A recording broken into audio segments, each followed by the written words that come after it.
एक ब्राह्मण बालक था, बनारस से पढ़ करके गया। तो पिताजी ने उससे पूछा, पढ़ करके आए हो?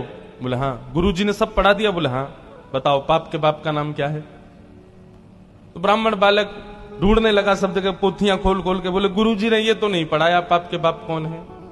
बोले जाओ गुरुजी से पूछ के आओ या ढूंढ के आओ, और जब तक तुमको पाप का बाप ना मिले घर नहीं आना। ब्राह्मण बालक बेचारा घूमता घूमता सब जगह पूछता हुआ जा रहा है, कहीं से भी उसको संतोषजन्य उत्तर नहीं मिला। तभी वो एक वैश्या के पास गया। थी वो वैश्या, लेकिन ब्राह्मण बालक को नहीं पता था।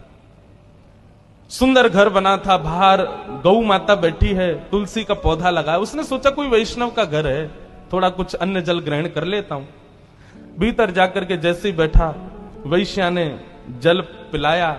जल पी करके ब्राह्मण बालक ने पूछा, देवी आप कोई वैष्णव भक्त हो? आपका नाम क्या है?